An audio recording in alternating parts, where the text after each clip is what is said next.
আপনারা যাচ্ছেন না কেন? এই মহিলারা যাচ্ছেন না কেন? এই পুরুষরা দাঁড়ায় আছে মহিলাদের সাথে যাতায়াতি করে, কিসের কোরআনের মাহফিল? এগুলো বন্ডামি।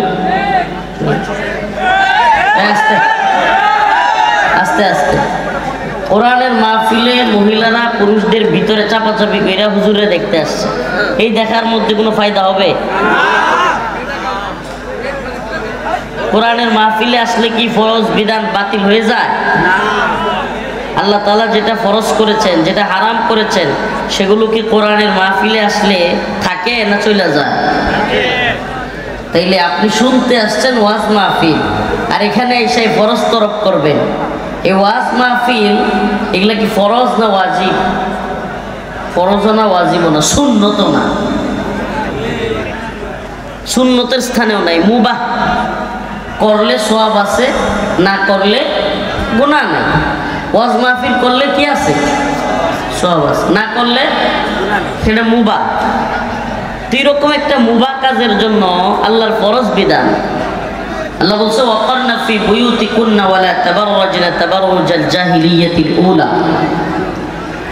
মুমিন নারীরা তোমরা ঘরের ভিতরে থাকো, ওয়ালা তাবাররাজনা তাবাররুজাল জাহিলিয়াতিল উলা, তোমরা জাহিলি জামানার নারীদের মতো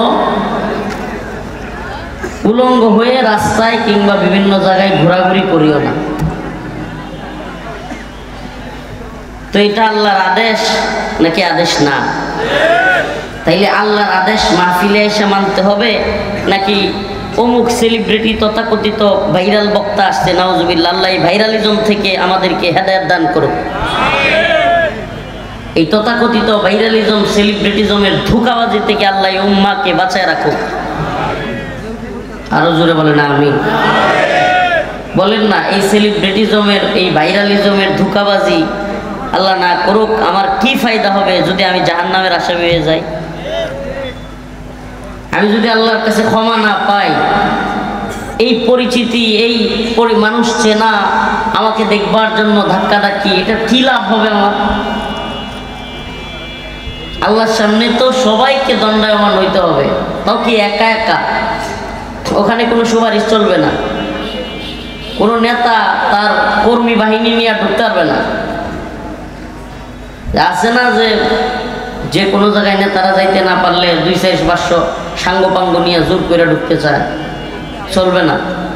ওয়াকুল্লুহুম আতিহি ইয়াউমাল কিয়ামাতি ফারদা, আল্লাহর কাছে এক এক করে দণ্ডায়মান হইতে দাঁড়াইতে হবে। ওই শাহাবুদ্দিনের বেটা রফিকুল ইসলাম, এ অমুকের বেটা অমুক, তমুকের বেটা তমুক, সবাইকে আল্লাহ এক এক করে জিজ্ঞেস করবে, এক এক করে। আজকে যেই মা, যেই বোন এই ঠেলাঠেলি করে মাহফিলের ভিতরে ঢুকছে, তার এই মাহফিল শোনা তো ফায়দা হবেই না, উল্টো সে দায়ুস হয়ে যাবে। তার স্বামী, তার বাবা, তারা হবে দায়ুস। লা তাদখুলুল জান্নাহ, দায়ুসের জন্য কোনো জান্নাত নাই।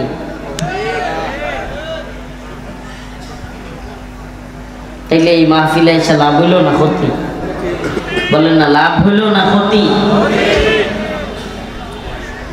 আমি আপনাদের সামনে সূরাতুল মাইদা সম্ভবত 51 নম্বর আয়াত তিলাওয়াত করেছি। আমি আপনাদের সামনে মুসলমানদের শত্রু মিত্র নিয়ে আজকে আলোচনা করব। শত্রু মিত্র, মুসলমানদের বন্ধু কারা, শত্রু কারা? এই উম্মত শত্রু না চিনবার কারণে আজকে বড়ই নাজুক পরিস্থিতির মধ্যে আছি আমরা। বর্তমান বাংলাদেশের হালত তো হলো এমন, শত্রুরা অস্ত্র নিয়ে আমাদেরকে হুমকি দিচ্ছে, সীমান্তের কাঁটাতারের বেড়ায় লাশ ফেলে দিচ্ছে, লাশ ঝুলিয়ে রাখতেছে, আমাদের দেশ দখল করবার ষড়যন্ত্র করতেছে, বারবার বলতেছে।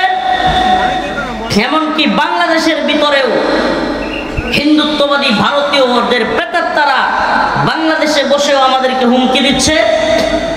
আমাদের আদালত প্রাঙ্গণে চট্টগ্রামে সাইফুল ইসলাম আলিফকে হত্যা করতেছে, আর আমরা তাদের বিরুদ্ধে আন্দোলন করবার সময় একটা খেলনা রাইফেল, কাঠের একটা খেলনা রাইফেল নিয়ে আন্দোলন করবার কারণে এদেশের তথাকথিত হিন্দুত্ববাদী প্রশাসন, এদেশের তথাকথিত তাগুতি জালেম প্রশাসন আমাদের এক ভাইকে অযথায় গ্রেফতার করতেছে। আশ্চর্যের বিষয়। আপনারা যুবক ভাইরা বেশি কথা বলতেছেন, ওই সময় থেকে দেখতেছি বেটা কথা বন্ধ রাখবা নাকি একেবারে ঠিক করে বসায় তুমি গাড়ি দিলে বেশি কথা। আমরা একদিকে আমাদের ভাইদেরকে হত্যা করা হচ্ছে, চট্টগ্রামে সাইফুল ইসলাম আলিফ একজন অ্যাডভোকেট, রাষ্ট্রীয় পিপি, আপনারা ভুলে গেছেন নাকি সব ভুলে যান? খুব দ্রুত ভুলে যাওয়া জাতি আমরা।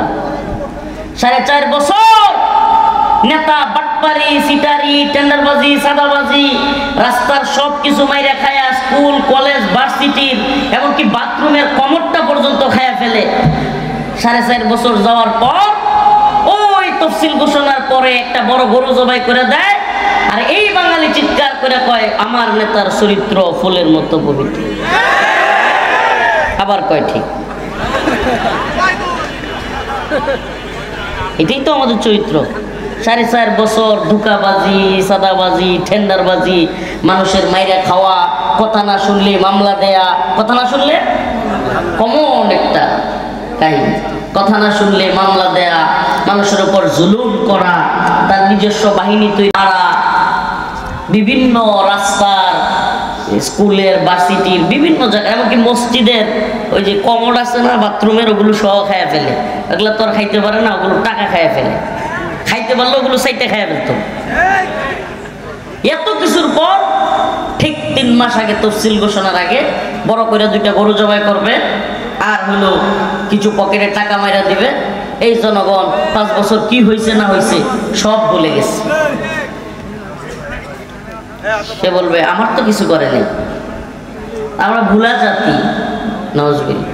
এই জন্য দেখবেন ঘুইরা ফুইরা জালেমরা বিরাট জুলুম করার পরেও খুন, গুম, নির্যাতন, নিপীড়ন, অত্যাচার, আলেমদেরকে হত্যা, দেশকে ভারতের কাছে বিক্রি করা, আলেমদেরকে রিমান্ডের নামে নির্যাতন করা, হাজার হাজার ছাত্র জনা থেকে গুলি করা, ছোট বাচ্চাকে হেলিকপ্টার থেকে গুলি করা, সব করার পরেও আয়নাঘর তৈরি করা, মাসের পর মাস, বছরের পর বছর ছোট্ট ছোট্ট রুমের ভিতরে পাখির মতো বন্দি করে মানুষকে রেখে দেওয়া, এত জুলুম করবার পরেও কিছুদিন পরেই এই বাঙালি আবার ভুলে গিয়া ওদের কথাই বলা শুরু করে।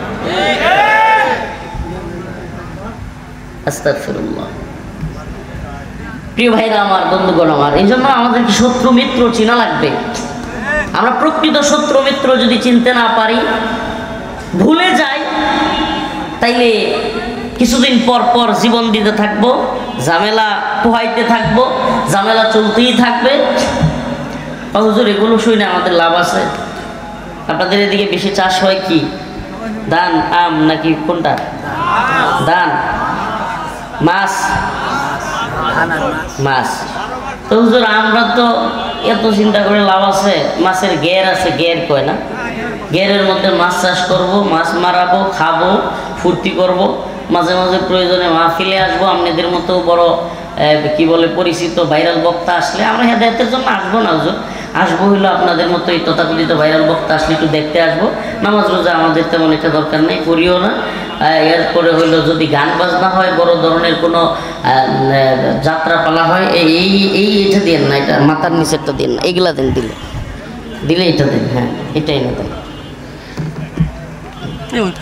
এটা দিন। তো গান বাজনা হইলে আমরা ওখানেও যাবো, সব কিছু করবো, ঘেরের মধ্যে মাছ ধরবো। এগুলো তো আমাদেরকে কি শুনাইতেছেন? এগুলা শুনে আমাদের কোনো দরকার আছে? আমার আম্মা, আমার এক ভাই ছিল, আওয়ামী লীগ করতো, আল্লাহ হেদায়েত দিয়েছে।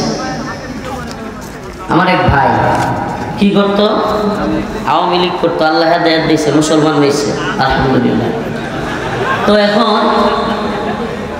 আমি মাঝে মাঝে, সে যখন আওয়ামী লীগে ছিল, ঝগড়া লাগতো আমার সাথে, বিভিন্ন তর্ক বিতর্ক লাগার পরে, ভাইয়ের সাথে তর্ক বিতর্ক লাগলেই আম্মা খিপে যাইতো। আম্মা এসে বলতো, মানে খাবার সময় হয়ে গেলে, আমার ছোটবেলা থেকে আবু ডাকতো, আবু। আপনাদের এলাকায় ছোটদেরকে বলে কিনা? আমি আমাদের 5 ভাইয়ের মধ্যে সবার ছোট, তো বোনদের মধ্যেও ছোট। তো বলে আম্মা ধমক দিয়ে বলতো, আবু হ্যাঁ দেয় কাম নাই তোমার, নেত্রকোনার বাসায় বলতেছে, হ্যাঁ কাম নাই তোমরা তাড়াতাড়ি আয়োসে খাও, এই কেলা কি করছে হাসিনা কি করছে তাহলে পর লাগতো না আয়ো।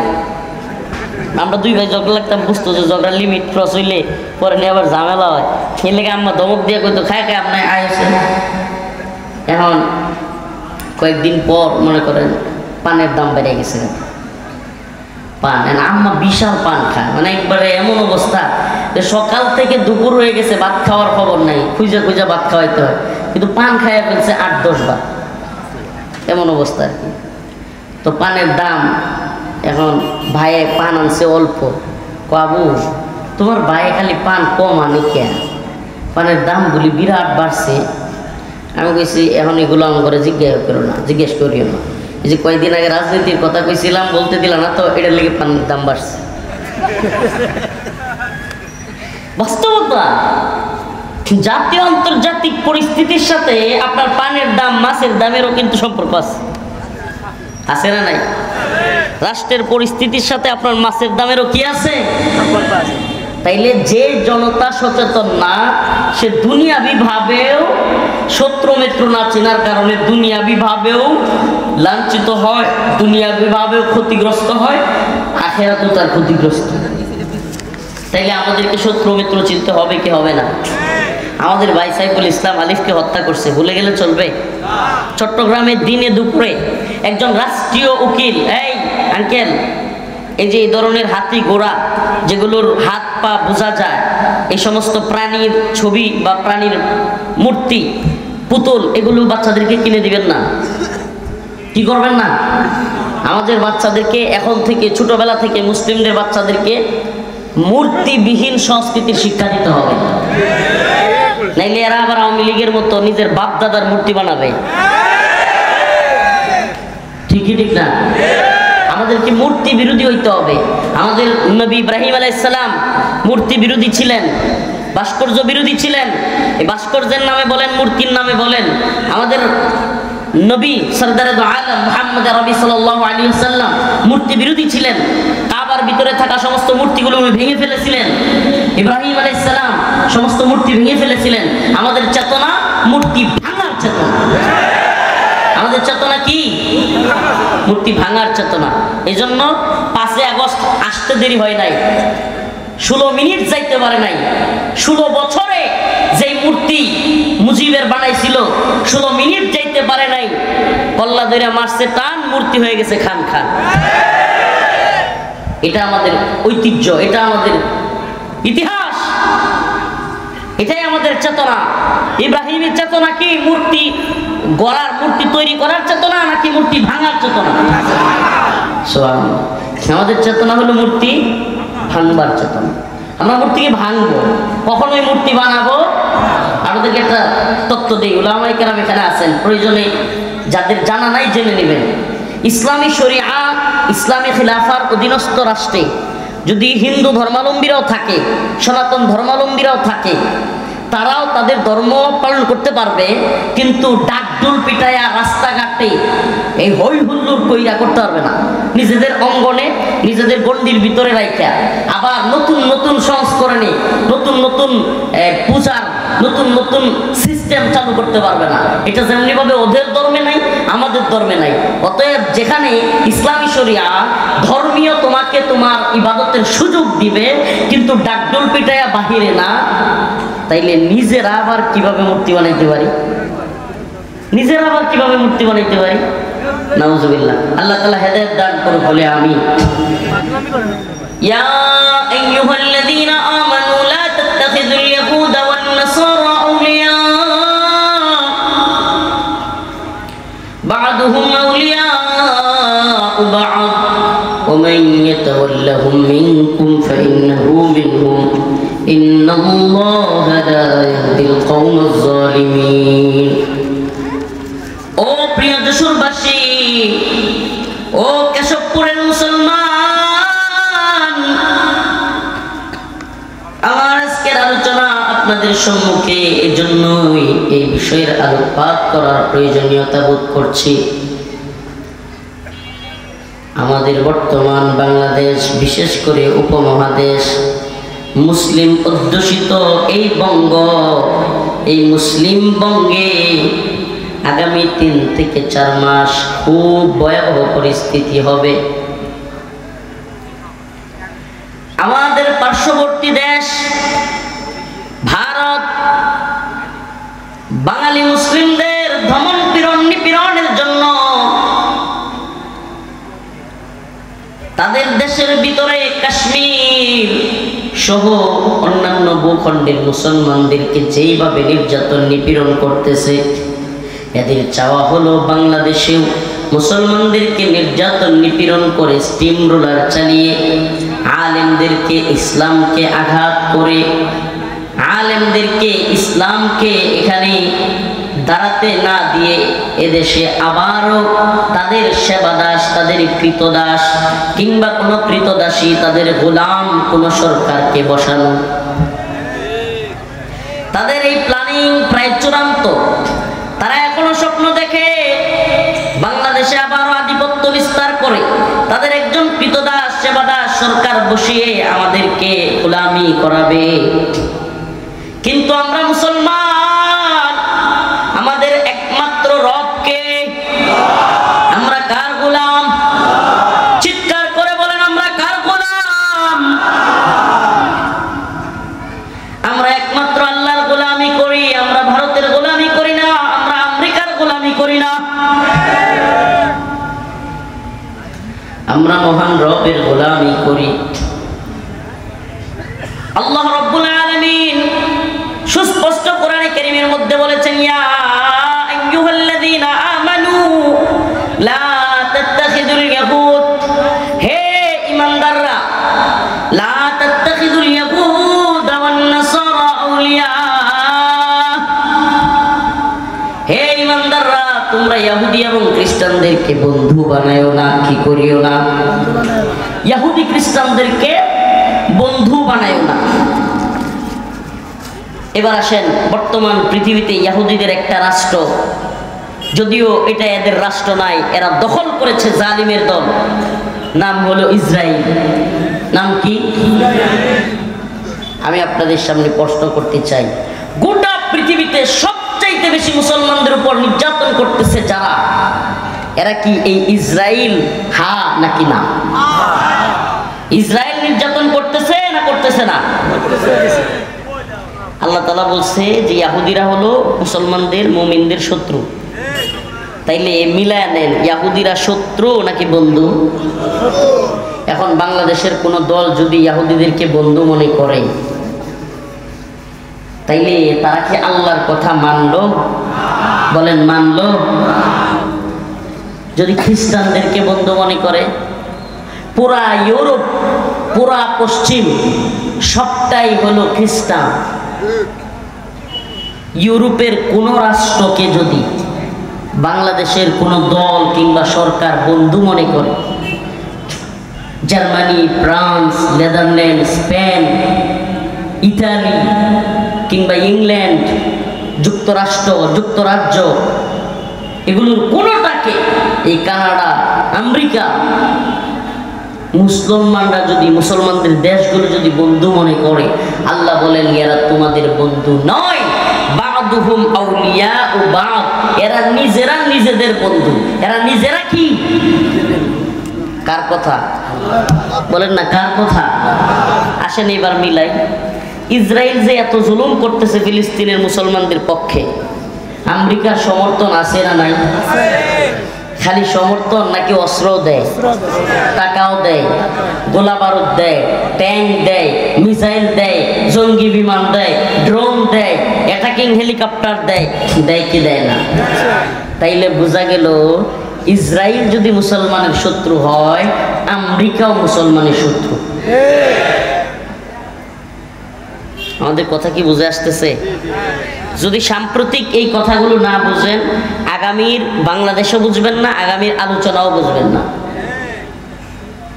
আগামী দিনে বাংলাদেশের পরিস্থিতি কি হবে, এগুলো একটু মুসলমান ইমানদার, যেহেতু এত দূর থেকে কষ্ট করে আসছি, না খায়া না লইয়া এত দূর থেকে গাড়িতে কইরা আসতাম, বিমানের মিস করে আসছি, আপনাদেরকে একটু কিছু কথা বলে যায়। আপনারা 24 সালের 5ই আগস্ট এর আগে বাংলাদেশে একচ্ছত্রভাবে ভারতীয় আধিপত্যবাদ দেখছেন। যেই সরকার ছিল আওয়ামী লীগের শেখ হাসিনা সরকার, এটা ছিল ভারতের গোলাম সেবাদাসী, ভারতের গোলামীর সরকার। এতদিন চলতো 5ই আগস্টের আগে ভারতের গোলামি, এখন নতুন করে শুরু হয়েছে আমেরিকার গোলামি। আপনারা কি এটা বুঝতে পারেন? আমি খুব সহজ ভাষায় শক্ত কথাগুলো বলে ফেলি, এতে কিছুই যায় আসে না, আল্লাহ মাফ করুক। কারণ এই উম্মতের সামনে আমাদেরকে অবশ্যই সঠিক সত্য কথাটা উপস্থাপন করতে হবে। এতদিন চলতো ভারতের গোলামি, এখন চলে আমেরিকার গোলামি।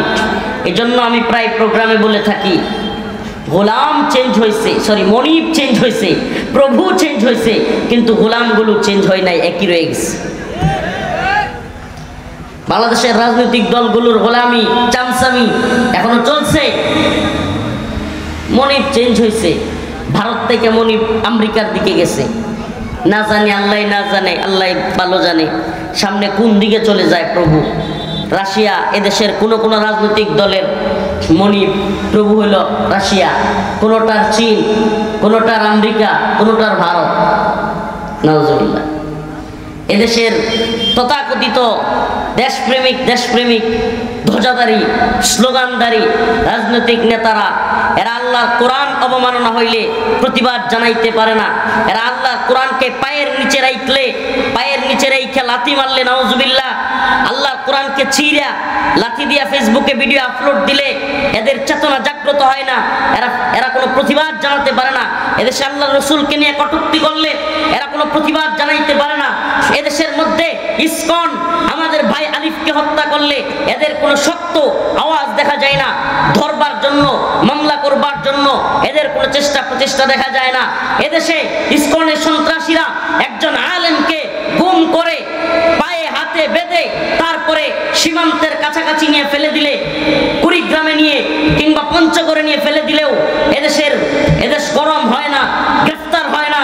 কিন্তু আমাদের একজন ভাই ইসকনের বিরুদ্ধে, হিন্দুত্ববাদীদের বিরুদ্ধে আন্দোলনে একটা খাটের রাইফেল নিয়ে যাওয়ার কারণে আমাদের ভাইকে তুরাক টানায় গ্রেফতার করা হয়।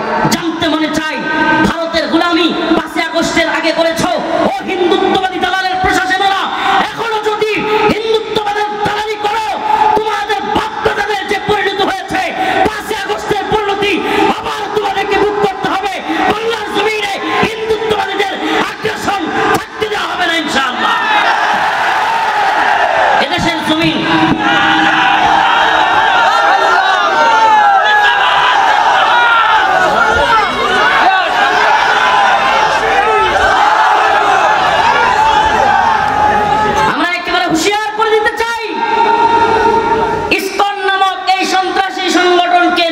করতেই হবে। এই কথা বলে না মুসলমান? ইসকন একটা মজা নেওয়ার বিষয়গুলো, হ্যাঁ, আমি কি মজা নেওয়ার জন্য আজ করতেছি? মুসলমানদের এত বড় সেন্সিটিভ ইস্যুতে আপনার চেতনা যদি হাসির চেতনা হয়, তাহলে আপনি গোড়ার ডিম কিছুই করতে পারবেন না। আপনার মধ্যে যদি কষ্টই না থাকে, আমি একজন আলেমরে ধরে নিয়ে হুট করে রফিকুল ইসলাম মাদানীরে দেখতে আইছেন গোড়ার ডিম এখানে, হুট করে যদি আমাকে নিয়ে এখন গুম করে দেয় ইসকন, কি একটা আশ্চর্য কথা বলতেছে। স্বাধীন দেশ একজন আলেমকে সেই গাজীপুর থেকে ধরে নিয়ে কুড়িগ্রামে পঞ্চগড়ে ফেলে রেখে আসছে, হাত পা বাঁধা, মেরে ফেলতে চাইছিল। চিন্তা করা যায়, উলঙ্গ অবস্থায় মারছে, পাথর দিয়ে দিয়া বুতুলের ভিতরে পানি বইরা ওটা দিয়ে পিটাইছে, উলঙ্গ করে ফেলছে। তো এটা কেমন দেশ রে ভাই? কল্পনা করতে পারতেছেন? আল্লাহ না করো আগামীকালকে আপনি যে হুজুরকে পছন্দ করেন, সে যেই গ্রুপের হোক, তাকেও যেভাবে ওরা গুম খুন করবে না, তাইলে ভারতীয় আধিপত্যবাদ এখন কমলো কোথায়? ভারতের গোলামি কমলো কোথায়? এই প্রশাসন কাকে খুশি করতেছে? ওদেরকে গ্রেফতার করতে পারে না, খুঁজে পায় না। আর একজন আলেম জজবাই একজন মানুষ, সে ভালোবাসায় একটা দামি বন্ধু, হিন্দুত্ববাদীদেরকে ইসকনকে ভয় দেখানোর জন্য যদি হয়ে থাকে, তারা নিয়ে দৌড়ায় গ্রেফতার করে নিয়ে আসছে। এটা কার দালালি? এটা কাদের দালালি?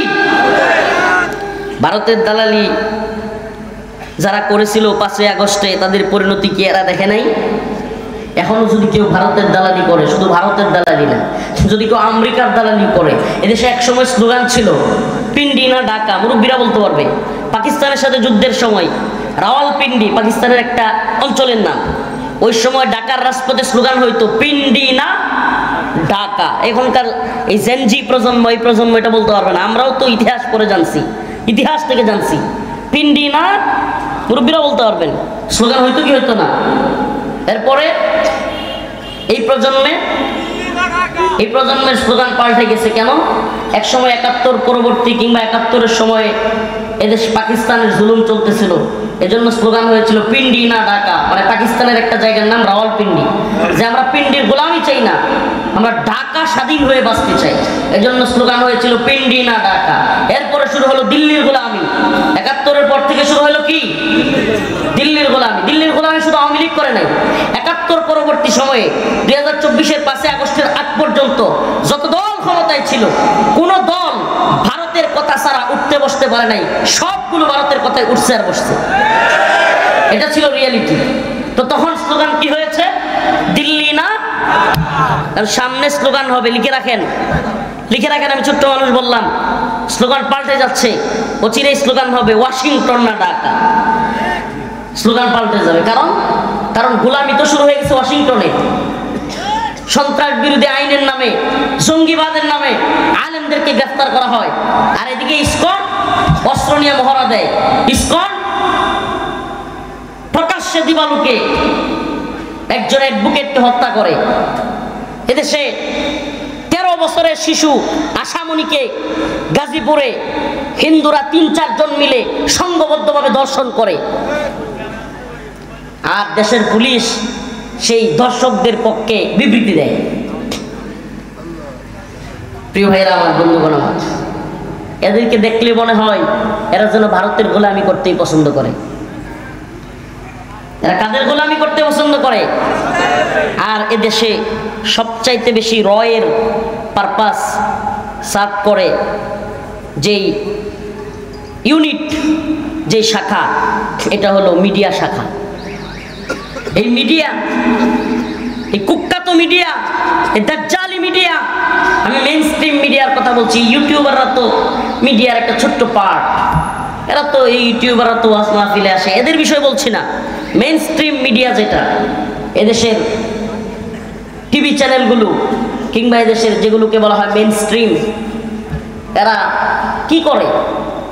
এরা দেখবেন ছোট্ট আশামণি 3 জন হিন্দু মিলে ধর্ষণ করছে, দেখবেন এটা নিউজ নাই এত বেশি, এটার কোনো কি নাই, নিউজ নাই। কিন্তু যখনই মুসলমানরা একটা কিছু করবে, ওরে বাবা, নিউজ মিডিয়া প্রচার একের পর এক। এই যে মনে নাই আপনাদের, কোন মহিলা হিন্দু টিপ পড়ছিল, ওরে বাবা, একটু টিপের জন্য পুরো দেশ আওলে গেছিল, যদি ওই পুলিশের চাকরিও চলে গেছে। আমি জানি না আপনারা সব ভুলে যান কিনা, কয়জনের মনে আছে হাত তুলেন তো? টিপকাণ্ডের কথা মনে আছে? হাইরে বাঙালি জাতি, 2 জন হাত তুলছে। আস্তাগফিরুল্লাহ ওয়া আতুবু। এত অচেতন হলে চলে না, আমরা এত অচেতন বলে আর আমাদেরকে মারে।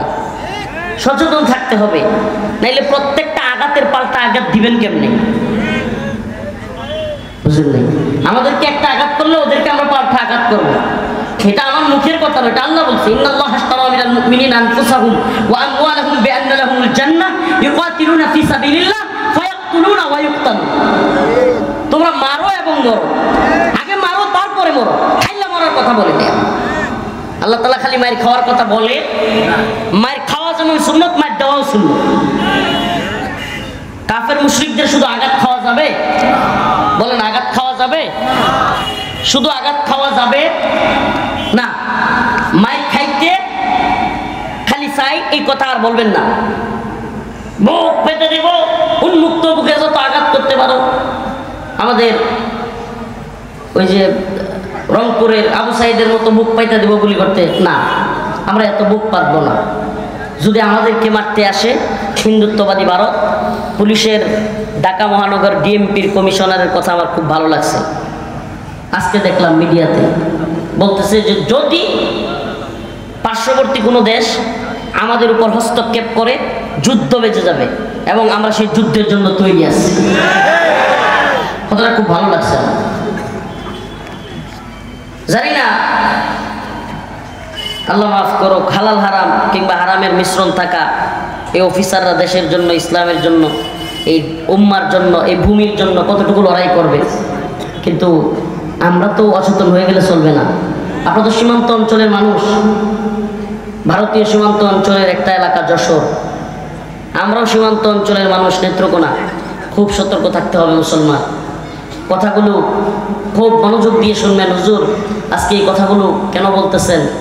এই জন্য বলতেছি ভাই, আমি পারতাম আপনাদেরকে নামাজের একটু আলোচনা শোনাইতে, হজ নিয়া, কোরবানি নিয়া, রমাদানের রোজা নিয়া, কিংবা বিভিন্ন বিষয়ে আপনাদেরকে আলোকপাত করতে পারতাম, তাকওয়ার ওয়াজ করতে পারতাম এগুলো। অবশ্যই আমাদের নামাজ পড়া দরকার, নামাজ পড়তেই হবে, নামাজ আল্লাহর পক্ষ থেকে ফরজ। কিন্তু এই উম্মার সামনে যেই পরিমাণ মুসিবত এই উম্মার পড়ছে, এই উম্মার দিকে যেইভাবে দিয়ে আসছে বিপদ, এই বিপদ আসন্ন, এই অশনি সংকেত আমরা যারা অগ্রিম ফিল করি, আমরা আপনাদেরকে সজাগ করা, এটা আল্লাহর পক্ষ থেকে দায়ী হিসেবে আমাদের দায়িত্ব, কর্তব্য।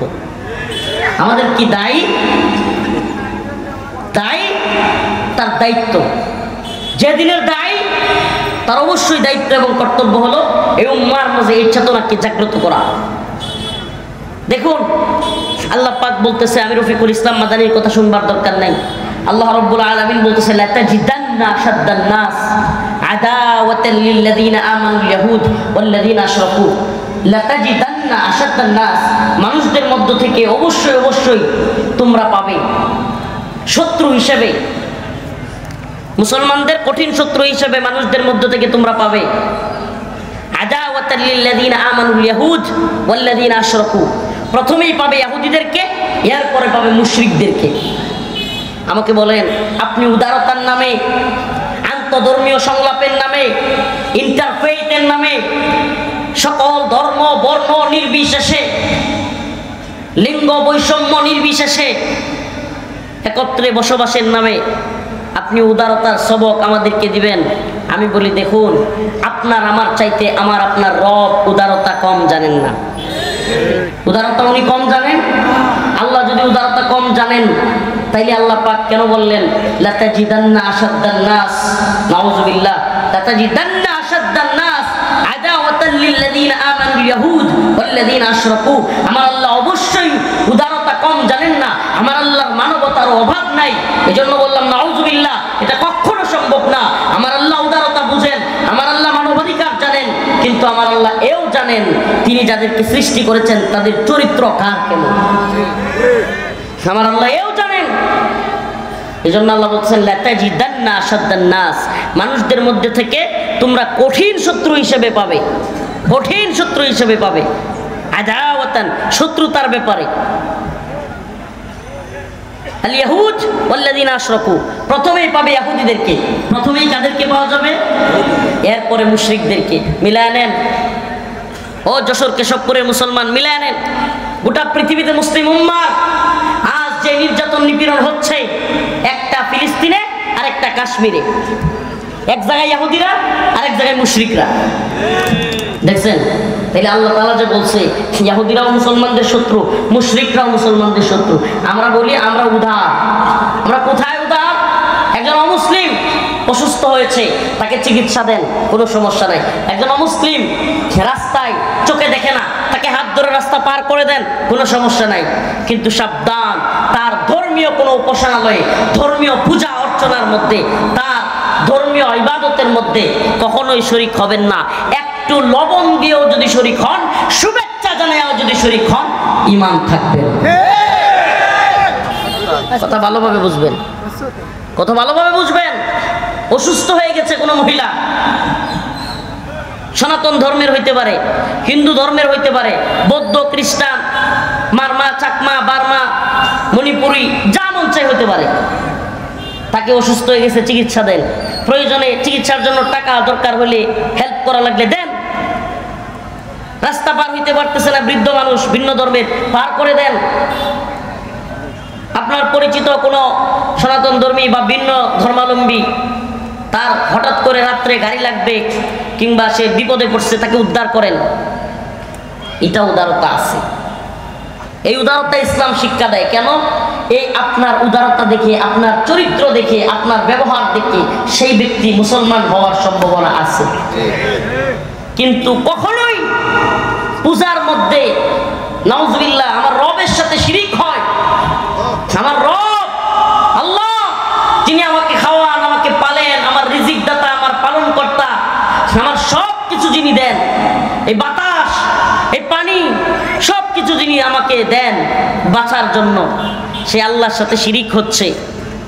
নাউজুবিল্লাহ। প্রশ্ন করতে চাই, আপনার বাবারে কেউ উলঙ্গ করে পিঠাইলে, আপনার মারে কেউ উলঙ্গ করলে, আপনি জীবনে কোনোদিন তার কোনো কাজের মধ্যে শুভেচ্ছা জানাইতে পারতেন? প্রিয় ভাই, আপনার আমার বাবা মা, তাদেরকে বেইজ্জতি করবার চাইতেও আমার রবের সাথে শিরিক করা আর কঠিন থেকে কঠিন গুনাহের কাজ।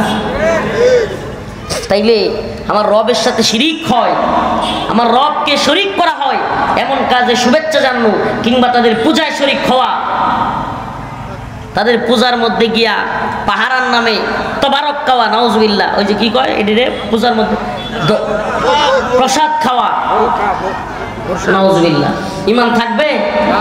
বলেন থাকবে? নাউজুবিল্লাহ। আল্লাহ হেদায়েত দান করুক, বলেন আমিন। আরো জোরে আওয়াজ করে বলেন আমিন। আমি একটা ছোট্ট উদাহরণ দিব, মনোযোগ আছে? ছোট্ট একটা উদাহরণ দিই। এরা আমাদেরকে কি শিখাইতে চায় অধিকারের নামে? দেখেন, মনে করেন ছোট্ট একটা গর্ত বানাইছে, ছোট্ট না, মনে করেন একটু বড়ই গর্ত বানাইছে একদল লোক। তাদের মনে খায়েশ হয়েছে তারা এই দুনিয়াতে আর থাকবে না, ওই গর্তের মধ্যে আগুন জ্বালাইয়া ওই গর্তের মধ্যে লাফ দিবে। শুনতেছেন? গর্তের মধ্যে কি করবে? জাপ দিবে। আগুন জ্বালাইছে, গর্ত করছে, এখন কি করবে? সিদ্ধান্ত কি? জাপ দিবে। এখন আমাদের মতো মানে আমরা যেগুলো দায়ী পরিচয় দিই, অবুঝ, ওদের ভাষায়, সেকুলারদের ভাষায়, প্রগতিশীল, তথাকথিত প্রগতিশীল এলিট শ্রেণীর ভাষায়, সেকুলারদের ভাষায়, নাস্তিক্যবাদীদের ভাষায় আমরা হইলাম বোকাশোকা মানুষ। আমরা তাড়াতাড়ি গিয়া ধরছি যে ভাই এটা কি করলি, গর্ত কইরা নিজে নিজে আগুনে ঝাঁপ দিবি, এটা তো মহাবিপদ, শরীর তো তোর পুইরা ঝলসায়া যাবে।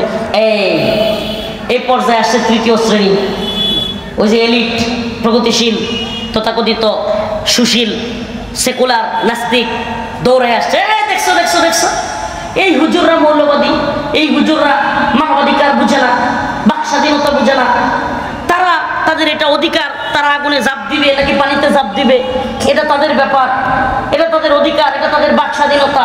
এই হুজুররা তাদেরকে ঝাঁপ দিতে দিল না। আমি জানি একটু বুঝতে কষ্ট হচ্ছে প্রিয় ভাই।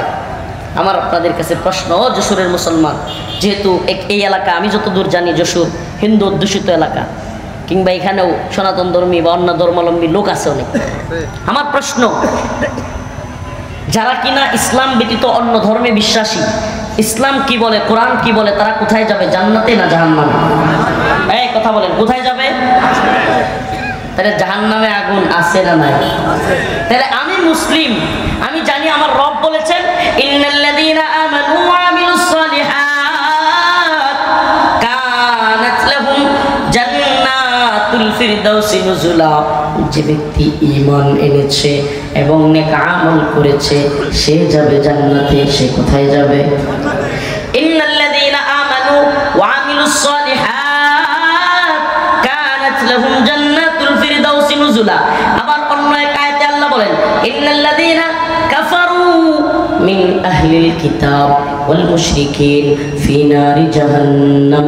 আল্লাহ বলেন, আর যারা কুফরি করেছে, আল্লাহর সাথে শিরিক করেছে, মিন আহলিল কিতাব ওয়াল মুশরিকিন, যারা আল্লাহর সাথে শিরিক করেছে, মুশরিক, ফি নারি জাহান্নাম, তারা কোথায় যাবে? তারা কোথায় যাবে? স্বয়ং কে বলেছেন? আমার আল্লাহ বলতেছেন তারা জাহান্নামে যাবে। মুশরিক, হিন্দুত্ববাদী হোক, ব্রাহ্মণ্যবাদী হোক, ইহুদি হোক, খ্রিস্টান হোক, মারমা হোক, চাকমা হোক, বৌদ্ধ হোক, মুসলিম ছাড়া অন্য সকল ধর্মাবলম্বীরা কোথায় যাবে? মাদার তেরেসা হোক, নেলসন ম্যান্ডেলা হোক, মুদির মা হোক, আর যেই হোক, এই মুদির মা কইলে হাসে। মুদির মা কইলে কি লেগে জানেন? মুদির মা যখন মারা যায়, আপনারা তো নিউজগুলো মনে রাখেন না, এইগুলো বলতে কষ্ট হয়, শহরে মনে রাখে। মুদির মা যখন মারা গেছিল তখন শেখ হাসিনা ক্ষমতায় ইয়া বড় এক বিবৃতি দিছিল আমাদের শেখ হাসিনা, মোদিজি কে মা, আপনার এই প্রয়াণে আমরা খুব মর্মাহত, আপনার উভয় জগৎ কল্যাণময় হোক, ভালো হোক। এক বিশাল বিবৃতি দিয়েছিল আমাদের লেডি ফেরাউন, মহিলা ফেরাউন হাসিনা। তো এই জন্য বলি, আমাদের লেডি ফেরাউন হাসিনা বড় এক বিবৃতি দিলেই কি মুদির মার আখেরাত ভালো হয়ে যাবে? এই জন্য বলছি যে মুদির মা হইলেও হোক, মাদার তেরেসা হোক, নেলসন ম্যান্ডেলা হোক, কিংবা হাসিনার দোয়া করা মুদির মা হোক, যদি কাফের অবস্থায় মৃত্যুবরণ করে, মিন আহলিল কিতাব ওয়াল মুশরিকিন ফি নারি, আপনি যেই দলের নেতা হন, যেই দলের আমির হন, যেই দলের পীর হন, যত বড় শায়েখ হন, যত বড় বক্তা হন, যত বড় নেতা, যত বড় লিডার হন, এমপি হন, মন্ত্রী হন, কিংবা যেই হন, যদি আপনি বলেন আমি মুসলমান, আপনার আকীদা, আপনার ঈমান হইতে হবে মুসলমান হইলে জান্নাতি, কাফের হইলে জাহান্নামী। আর যদি বলেন মুসলমান ছাড়াও জান্নাতে যাইতে পারে, আমি বলবো আপনি ঈমানদার না, আপনার ঈমান এখনো সঠিক না। বলবেন হুজুর কেমনে? আল্লাহ বলেন আফাতুমিনুনা বিবাদিল কিতাব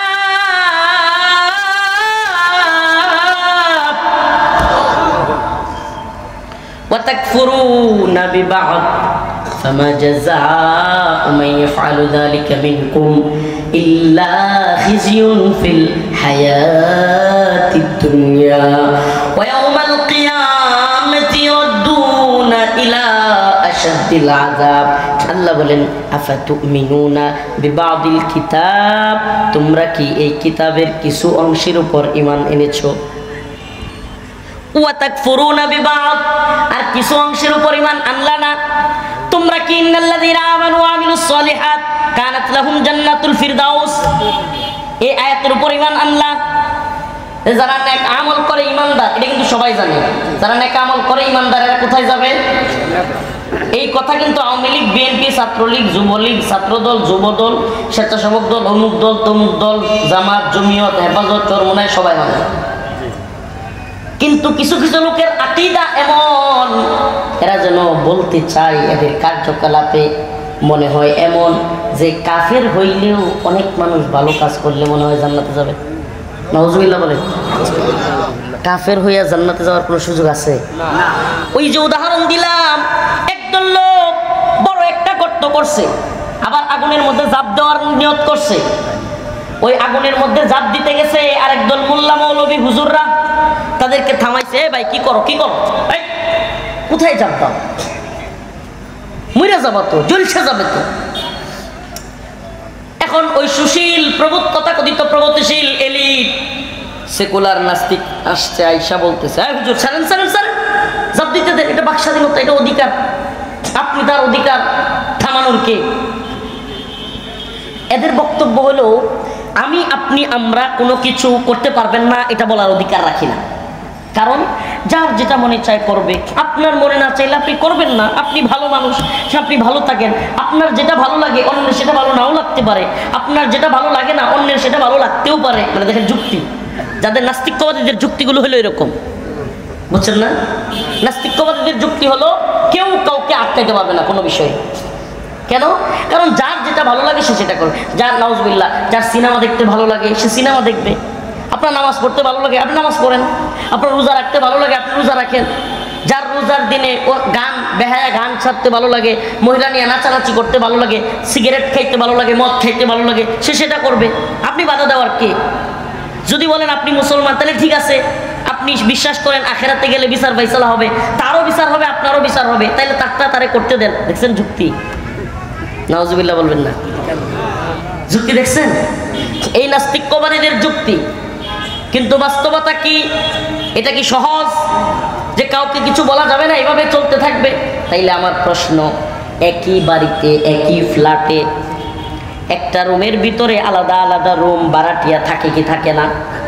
এখন এক ভাড়াটিয়ার মেয়ের বিয়ে, এখন ওই ভাড়াটিয়া বিশাল বড় বড় 8টা-10টা সাউন্ড বক্স আইনা ডিজে পাঠিয়ে দিচ্ছে, আর পাশের মানুষ ঘুমাইতে চায় কিংবা কারো পরীক্ষা আছে, কেউ অসুস্থ আছে। আপনি বলেন ওই বাসায় যা মন চায় তা করতে দেওয়া কি এদের জন্য সম্ভব? বলেন সম্ভব? আপনি নামাজ পড়েন, আপনার জন্য পর্দা করা ফরজ, কিন্তু আপনার বাসার সামনে একজন অর্ধ উলঙ্গ মহিলা থাকে। অর্ধ উলঙ্গ পর্যন্ত হাফ প্যান্ট পরে যেগুলো নাচানাচি করে, এখন ওই নাস্তিকদের কথা অনুযায়ী আপনি তারা কিছুই বলতে পারবেন না। হাই হাই, আপনি নামাজ পড়ে বের হওয়ার সাথে সাথে দেখেন আয় হাই সব কিছু নিয়ে নাচানাচি। বলেন না নামাজ পড়ে আপনার কি চোখ ঠিক রাখতে পারবেন? ঠিক রাখতে পারবেন? এরা এগুলো বলতে চায়, এই দুঃখবাজরা বুঝাইতে চায় যার যেটা মন চায় সে সেটা করবে, কিন্তু ইসলাম বলে এই সুযোগ নাই। আজকের তথাকথিত কিছু রাজনৈতিক দলের নেতাদেরকে যখন বলা হয় যে আপনারা কি এই দেশে ক্ষমতায় আসলে পর্দা যদি কেউ না করে, হিজাব কেউ না পরে তাদেরকে বাধ্য করবে, না এটা ম্যান্ডেটরি না। হাই হাই আস্তাগফিরুল্লাহ, আস্তাগফিরুল্লাহ। কিভাবে বলে রে? এরা আল্লাহর দ্বীন, আল্লাহর ইসলাম বুঝে নাই, প্রকৃত কোরআন বুঝে নাই, ইসলামী শরিয়া বুঝে নাই। অবশ্যই অবশ্যই ইসলামী শরিয়ার অধীনস্থ রাষ্ট্রে মহিলাদেরকে অবশ্যই পর্দা করতে হবে। প্রিয় ভাইরা আমার, এখন জাহান্নামের দিকে দৌড় মারছে, আগুনের দিকে জাপ দিছে, মোল্লা মৌলবীরা থামাইছে। বলেন না আমরা তো বলি তোমাদের চাইতেও আমরা বেশি উদারপন্থী, তোমাদের চাইতেও আমরা বেশি মানবতাবাদী, তোমাদের চাইতেও আমরা বেশি মানবাধিকারে বিশ্বাসী। বলবেন কেমনে? তোমাদের বক্তব্য হলো যে যা মন চায় করবে, ওই গর্তের ভিতরে আগুনের মধ্যে জাপ দিতে চাচ্ছে, তোমাদের বক্তব্য অনুযায়ী তাদেরকে আগুনে জাপ দিতে দেওয়া উচিত। আমরা বলি না, যদি গুজরাটের কসাই নরেন্দ্র মোদিও মুসলমান হইয়া তওবা করে জান্নাতে চইলা যায়, আমাদের কোনো আপত্তি নাই। আমার কথা মনে হয় বুঝেন নাই, না বুঝাইতে পারি নাই। গুজরাটের কসাই নরেন্দ্র মোদিও যদি কালেমা পইরা তওবা পইরা মুসলমান হয়ে যায়, তাইলে যশোরের মুসলমান কি কইবেন যে এত নির্যাতনের পরে আল্লাহ তারে জান্নাতে দিয়েন না? বলবেন? এটা ইসলামের আকীদা না। অতএব আমরা আরো বেশি উদার। তোমরা মানুষকে জাহান্নামের পথে নিতে চাও, তোমরা উদারতার নামে, বাকস্বাধীনতার নামে, মানবাধিকারের নামে সমকামিতা, ট্রান্সজেন্ডার মতবাদ প্রমোট করতে চাও, তোমরা মানুষকে জাহান্নামের পথে নিতে চাও। আমরা কাফেরদেরকে দাওয়াত দিয়া ইসলাম কবুল করাইয়া আমাদের সাথে একত্রে জান্নাতে নিতে চাই। কে বেশি উদার? সুবহানাল্লাহ। কে বেশি উদার? আমরা আমরা চাই না কেউ জাহান্নামে যাক। হিন্দু ধর্মাবলম্বী সেও কালিমা পড়ে মুসলমান হয়ে এক রবের অধীনে চলে আসুক। তাআলাউ ইলা কালিমাতিন সাওয়াইন বাইনানা ওয়া বাইনাকুম আল্লা না'বুদা ইল্লাল্লাহ। এসো সেই কথায় যেখানে তোমার এবং আমার উভয়ের কথা এক। কি? আল্লাহ না'বুদা ইল্লাল্লাহ, আল্লাহ ছাড়া কারো ইবাদত করব না, আল্লাহ ছাড়া কারো ইবাদত করব না। প্রিয় ভাইরা আমার, বন্ধুগণ আমার, তাইলে বলতে চাই আল্লাহর চাইতে বড় উদার, আল্লাহর চাইতে বড় জান্নাতওয়ালা, আল্লাহর চাইতে বড় কেউ আছে? তাইলে আল্লাহ বলছে ইন্নামাল মুশরিকুনা নাজাস। কথাটা শুনতে তো কেমন লাগে? আমরা যদি কইতাম যে মুশরিকরা নাপাক, মুশরিকরা নাপাক, নাপাক কি বলে হুজুরা? মৌলবাদী, জঙ্গিবাদী, নাউজুবিল্লাহ। তখন আল্লাহরে গিয়ে বলেন, আল্লাহ বলছে ইন্নামাল মুশরিকুনা নাজাস, মুশরিকরা নাপাকি। আল্লাহ বলছে মুশরিকরা, ইহুদিরা তোমাদের বন্ধু না, ইহুদি এবং মুশরিকরা তোমাদের শত্রু। এখন আল্লাহ যদি এগুলো বলে, নাউজুবিল্লাহ, আল্লাহ বলতেছে একটা কাফেরও জান্নাতে যাবে না। যদি বলো হুজুররা সাম্প্রদায়িক, আমি বলি বেটা তাহলে তো তুই বলতে চাস আল্লাহ সাম্প্রদায়িক। নাউজুবিল্লাহ। আমরা অসাম্প্রদায়িক হইতে পারবো না, আমরা অবশ্যই সাম্প্রদায়িক। আমরা জানি একমাত্র সম্প্রদায় মুসলমান যেটা জান্নাতে যাবে, অবশ্যই আমরা এই জন্য সাম্প্রদায়িক। বলেন না আমরা এই জন্য কি জান্নাতে একমাত্র কারা যাবে? বলবেন হুজুর তো ইসলাম তো মুহাম্মদুর রাসূলুল্লাহ সাল্লাল্লাহু আলাইহি ওয়াসাল্লাম আসার আগে অন্য ধর্মাবলম্বীরাও যে ছিল, এরা কোথায় যাবে? বাইরে এরাও মুসলমান ছিল। কয় কেমনে? এক আল্লাহ।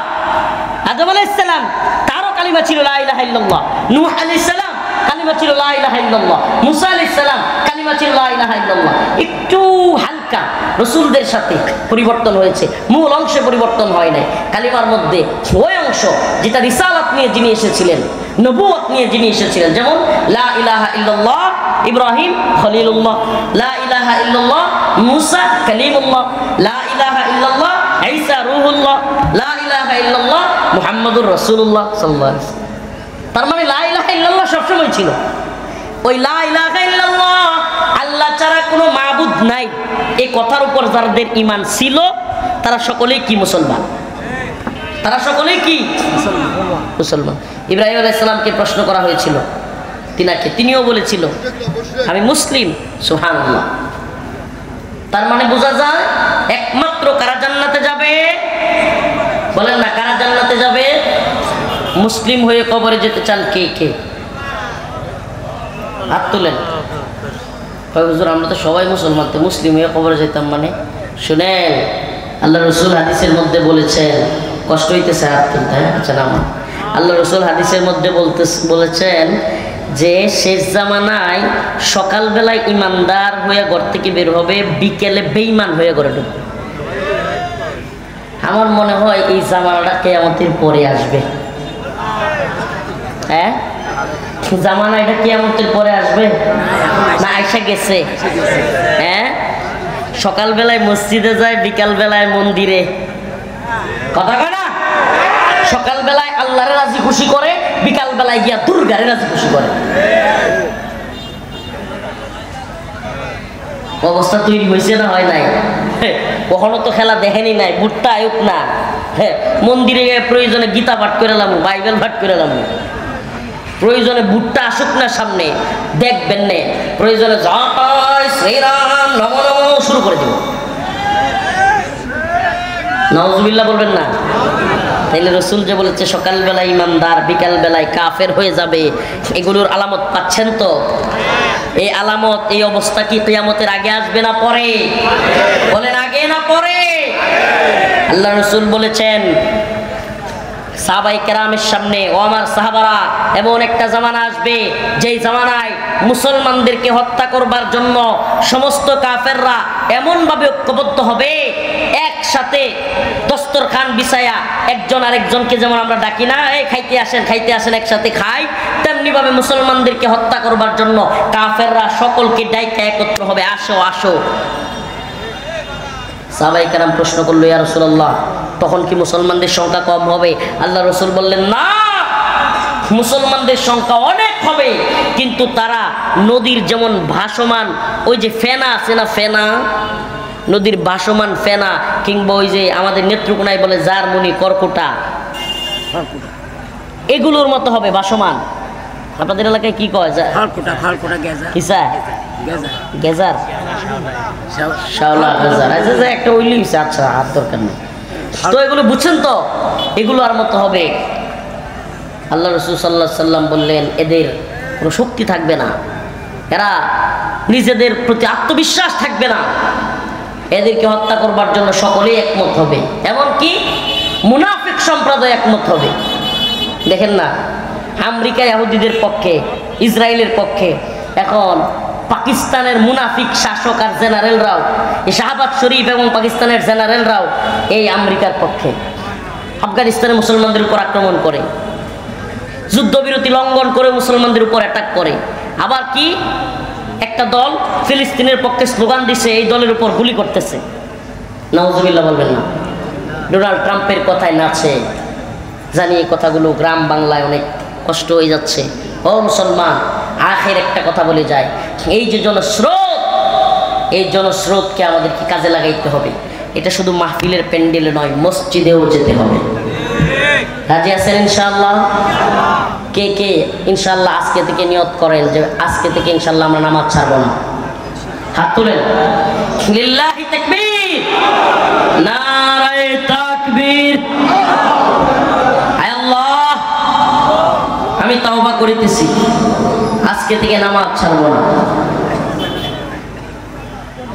কোথায় গেছে রে, আওয়াজ নেই। এত কষ্ট করে নেত্রকোনার থেকে আয়া আওয়াজ দিই, এরা আওয়াজ দেয় না। হুজুর নামাজ পড়বেন না নাকি? খালি মাছ মারবে, নামাজের দরকার নাই। আল্লাহ তাআলা আমাদের সবাইকে নামাজি বানাক, বলে না আমিন।